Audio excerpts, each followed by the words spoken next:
सरकार के बयान पेपर लीक में जो लिप्त हैं और राजस्थान कांग्रेस के प्रदेश कांग्रेस के अध्यक्ष हैं आदरणीय गोविंद सिंह डोटासरा, उन्हें कई अध्यात्म से,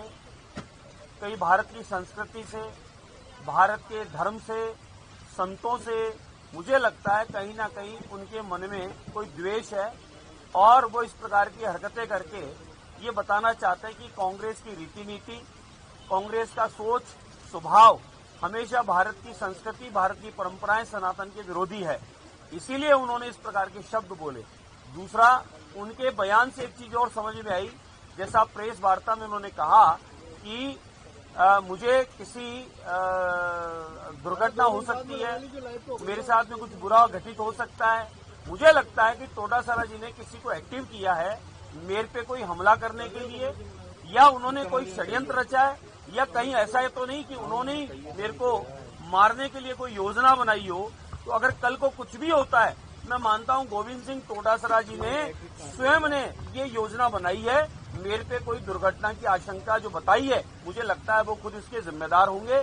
क्यों कि उन्होंने कहा है कि मेरी सुरक्षा बढ़ानी चाहिए, मेरे साथ कल को कुछ हो सकता है। तो मेरा मानना है कि डोटासरा जी ने कोई योजना बनाई है, कोई षड्यंत्र रचा है मेरे नुकसान का। इसलिए मैं मानता हूं कि डोटासरा जी अपने बयानों से अपने आप को जरूर चर्चित दिखाना चाहते हैं, लेकिन ये हम सबको पता है आदरणीय जूली साहब जिस प्रकार से इस समय फ्रंट पे खेल रहे हैं और कांग्रेस में उनका मान सम्मान और कद बढ़ा है, और कहीं न कहीं आज वो सदन के बाहर होने से विपक्ष की पूर्णता एक भूमिका के रूप में जूली साहब अच्छी निभा रहे हैं, और उनकी वजह से जो अवरोध था वो समाप्त होकर बहुत अच्छा सदन चल पा रहा है। तो मेरे को लगता है कि कहीं वो भी उनको तकलीफ है, और उस तकलीफ की वजह से बौखलाहट में या कोई मानसिक समस्या होने से वो इस प्रकार की शब्द बोलकर और कहीं माहौल बनाने का वो प्रयास कर रहे हैं।